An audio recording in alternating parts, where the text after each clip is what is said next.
آج قرآن و سنت کی روشنی میں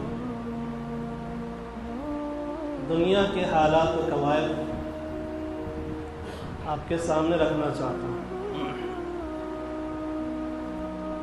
ابھی جو میں نے سورہ روم کی آیت کریمہ تلاوت کی ہے، اس میں رب ذوالجلال نے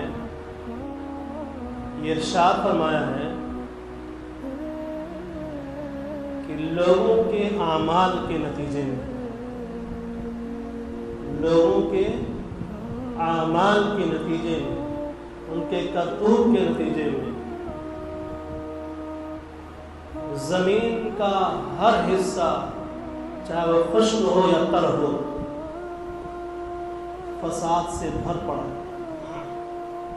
ظہر الفساد فی البر والبحر بما کسبت ایدی الناس۔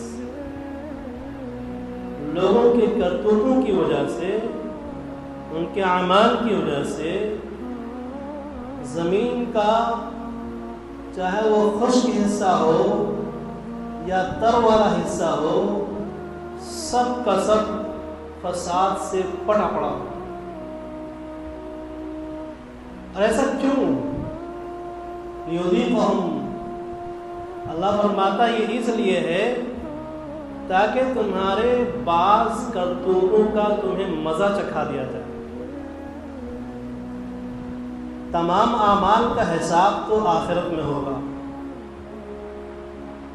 لیکن بعض اعمال کے نتیجے اللہ دنیا میں ظاہر کرتے ہیں۔ کیوں؟ لعلہم یرجعون، ممکن ہے تم توبہ کر لو، ممکن ہے تم رب کی طرف پلٹ جاؤ۔ اللہ اس لیے روئے زمین پر بعض نتیجے کو ظاہر فرماتا ہے۔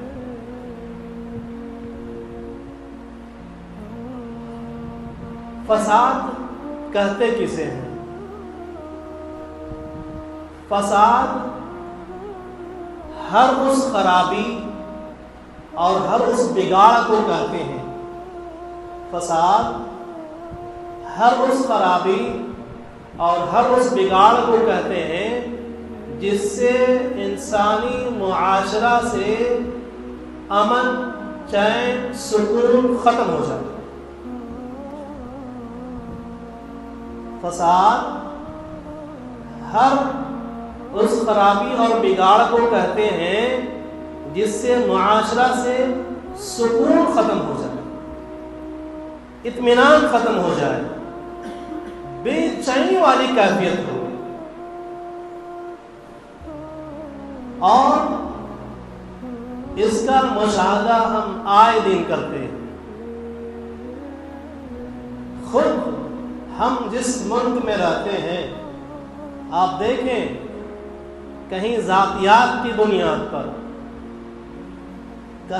کہیں علاقائیت کی بنیاد پر، کہیں مذہب کے نام پر لوگ ایک دوسرے کو قتل کر رہے ہیں، لوگ ایک دوسرے کو آگ لگا دے رہے ہیں، لوگ ایک دوسرے کے گھروں کو جلا کر کے راکھ کر دے رہے ہیں، لوگ ایک دوسرے کے جسم میں سے کھال کو اتار رہے ہیں، لوگ ایک دوسرے کے اوپر بھیڑیے کی طرح حملہ آور ہو رہے ہیں، اور یہ پوری زمین پر یہ واقعہ نمودار ہو رہا ہے۔ ہر شخص ایک دوسرے کا دشمن بنا پڑا ہے۔ یہ کیوں ہے؟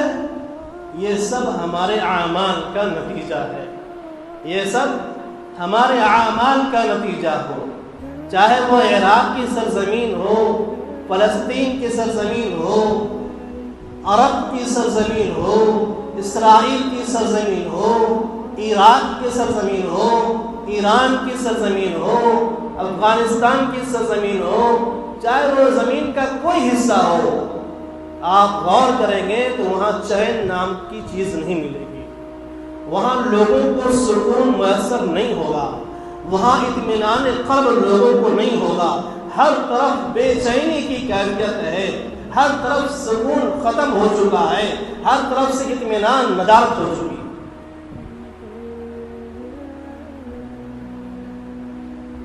ہم اور آپ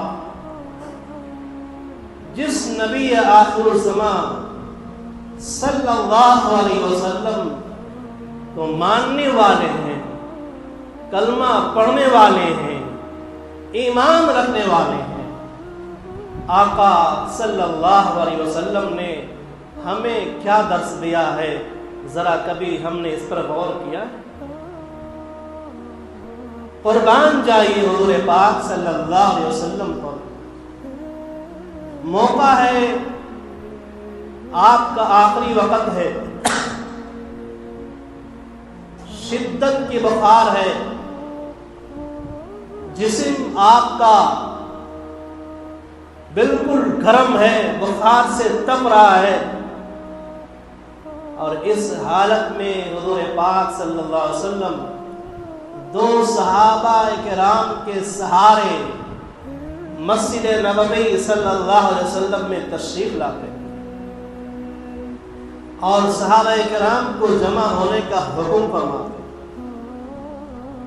تمام صحابہ کرام جمع ہوتے ہیں، آپس میں چھیڑیں گوئیاں ہوتی ہیں، کیا معاملہ ہے، کیا حکم آنے والا، کیا حضور پاک صلی اللہ علیہ وسلم آج نصیحت کرنے والے ہیں، کیا بات ہوگی؟ آج کوئی جنگ کا موقع بھی نہیں ہے، کہیں جانے کا ارادہ بھی نہیں، پتہ نہیں آج کون سی نصیحت ہوگی۔ آقا صلی اللہ علیہ وسلم کے سامنے تمام آسمانی ستارے جمع ہیں، تمام وہ صحابہ کرام جمع ہیں جو حضور پاک صلی اللہ علیہ وسلم کے اشارے پر اپنی سو جانیں قربان کرنے کے لیے تیار، سر جھکائے بیٹھے ہیں۔ آقا صلی اللہ علیہ وسلم ارشاد فرماتے ہیں، لوگوں، اللہ تعالیٰ نے اپنے بندے کو اختیار دیا ہے، اللہ تعالیٰ نے اپنے بندے کو اختیار دیا کہ وہ چاہے تو دنیا کو اختیار کر لے اور چاہے تو رب کے حضور حاضری دے۔ اس بندے نے اللہ کے حضور میں حاضری دینے کا فیصلہ کیا۔ اتنا کہنا تھا، صدیق اکبر رضی اللہ عنہ کی آنکھوں سے آنسو جاری ہوئے۔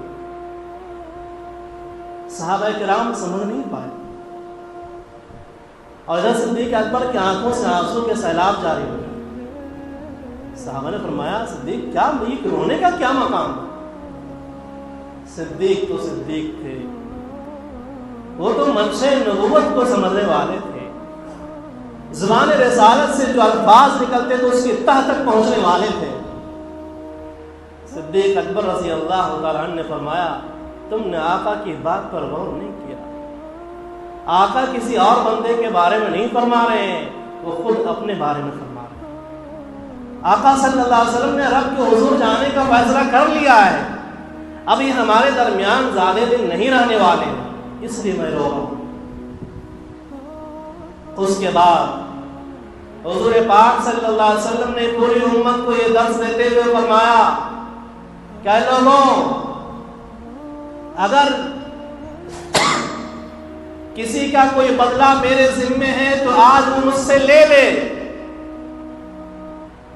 کسی کی کوئی امانت میرے ذمے ہے تو مجھ سے لے لے، کسی کو میں نے مارا ہے تو وہ آج مجھ سے بدلہ لے لے، بعد میں یہ نہ کہنا کہ میں نے تمہیں اختیار نہیں دیا تھا۔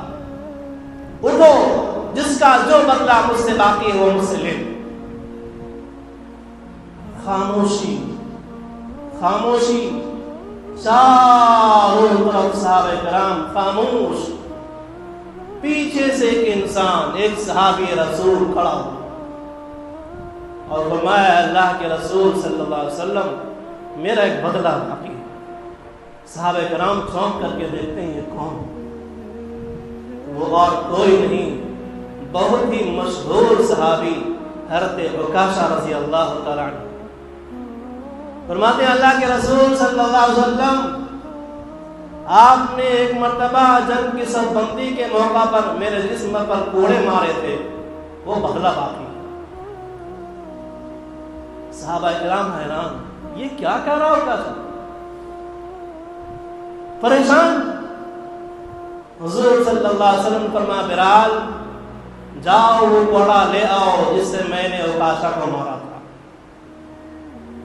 حضرت بلال کانپتے ہوئے ہیں، حضرت فاطمہ زہرا رضی اللہ تعالی عنہا کے گھر جاتے ہیں اور فرماتے ہیں کہ آقا صلی اللہ علیہ وسلم وہ گھوڑا مانگ رہے ہیں، آپ عنایت فرما دیجیے۔ حضرت فاطمہ فرماتی ہیں بات کیا ہے؟ آپ نے بات بتائی تو حضرت فاطمہ رضی اللہ تعالی عنہا ہزاروں قطار رونے لگیں اور فرمایا کہ گھوڑا لے جاؤ اور ساتھ ہی ساتھ میرے یہ دونوں نونہاروں کو بھی لے جاؤ، میرے حسن اور حسین کو بھی لے جاؤ، اور عکاشہ سے کہنا کہ حضور پاک صلی اللہ علیہ وسلم سے بدلہ نہ لے بلکہ میرے ان دونوں بچوں کو 100 گھوڑے مار لے لیکن حضور کی ذات تک نہ جائے۔ جیسے ہی گھوڑا لے کر کے اور آقا صلی اللہ علیہ وسلم کے دونوں نواسوں کو لے کر کے مسجد نبی میں حضرت بلال تشریف لاتے ہیں، آقا صلی اللہ علیہ وسلم دور سے ہی دیکھ کر کے فرماتے ہیں میرے دونوں نواسوں کو بیٹھا دو، میرے دونوں نواسوں کو بیٹھا دو۔ آپ کی آنکھیں اشک بار ہو گئیں اور گھوڑا میرے پاس لے۔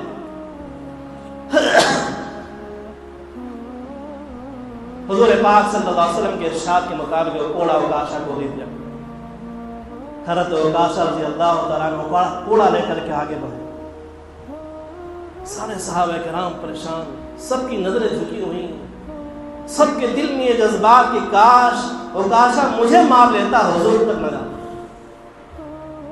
ابھی کچھ آگے بڑھے تھے کہ صدیق اکبر نے پیر پکڑ لیا، عکاشہ میرے پاس آ جاؤ، مجھ سے بدلہ لے لو۔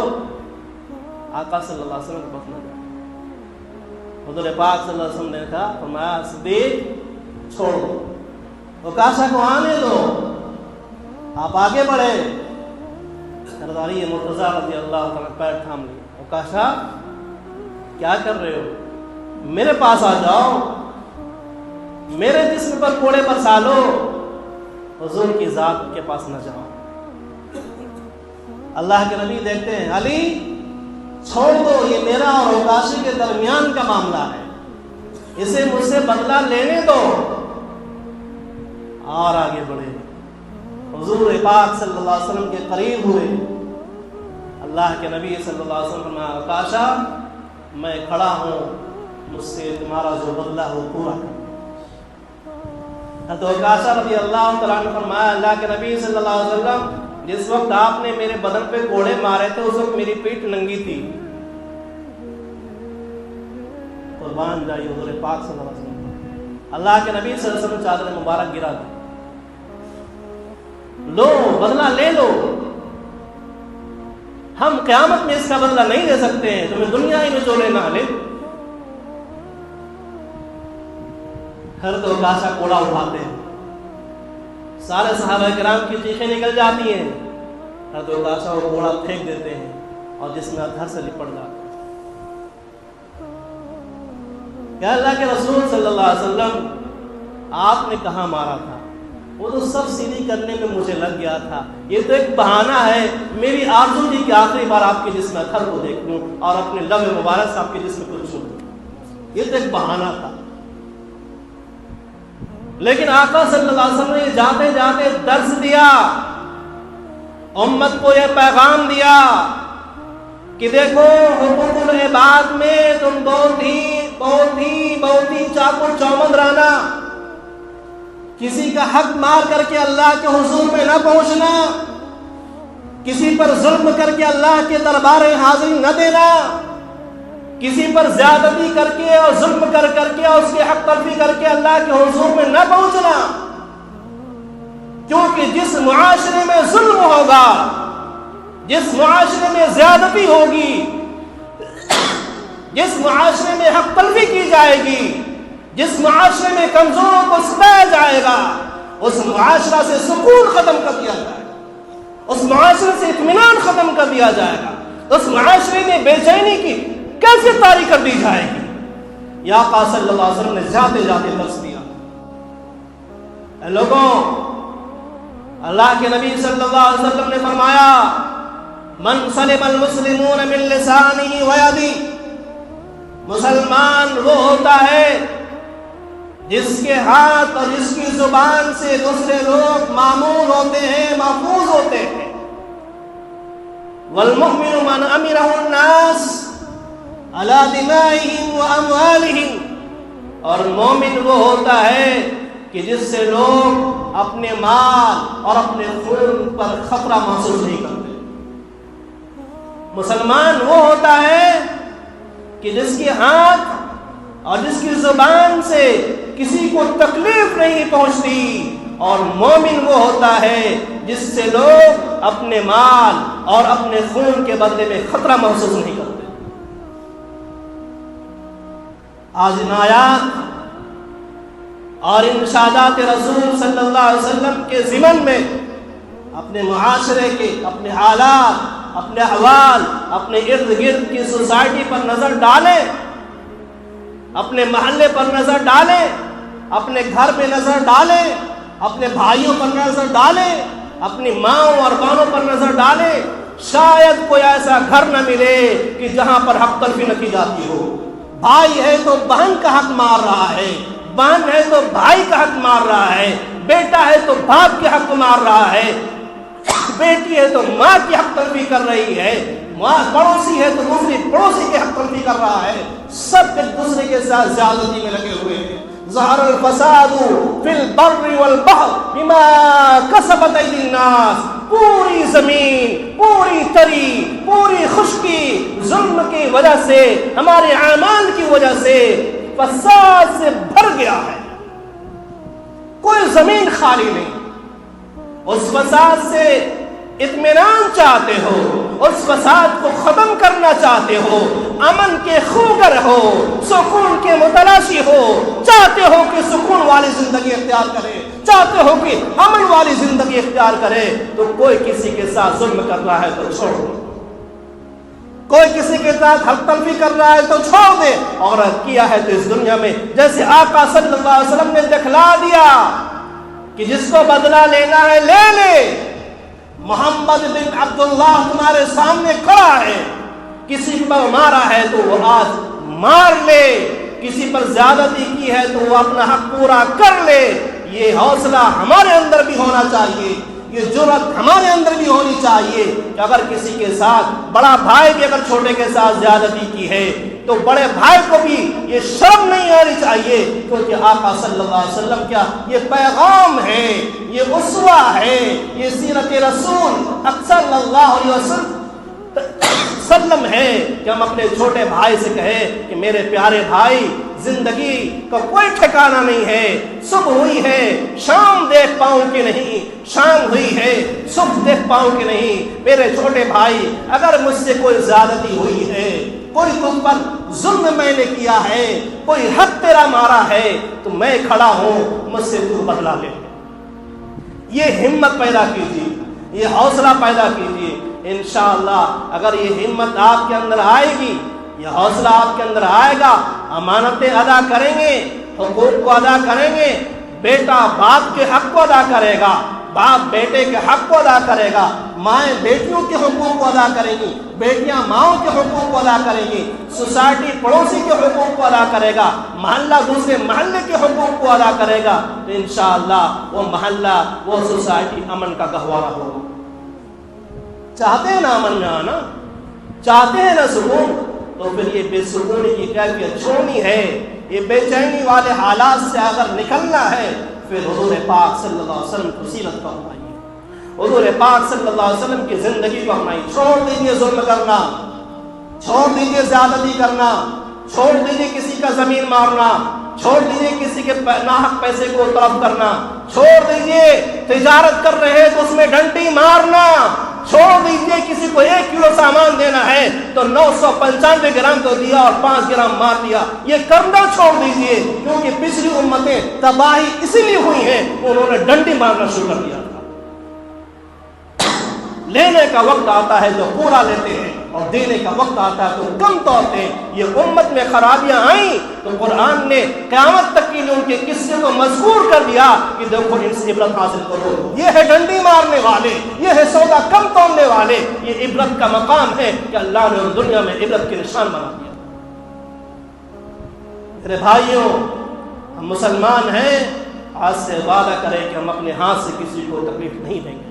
ہم مسلمان ہیں, آج سے وعدہ کریں کہ ہم اپنے زبان سے ایسا الفاظ نہیں نکالیں گے کہ جس کے دل کو کسی کو تکلیف ہو.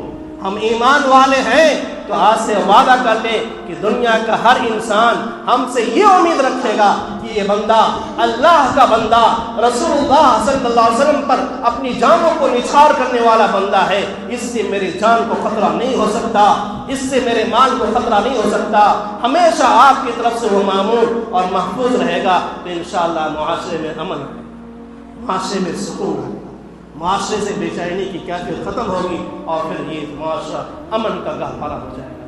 کریں گے انشاءاللہ. انشاءاللہ ظلم کو ختم کیجیے گا تو اللہ تعالیٰ آپ سے ظلم کو ختم کر دیجیے گا. اگر آپ ظالم بنیے گا تو پھر اللہ تبارک و تعالیٰ اس ظلم کے نتیجے میں پورے زمین کو فساد سے بھر دے گا, پھر آپ سنبھال نہیں پائیے گا. اللہ تبارک و تعالیٰ ہم سب کو کہنے سے زیادہ سننے سے زیادہ عمل کی توفیق عطا فرمائے. وآخر دعوانا الحمد للہ رب العالمین.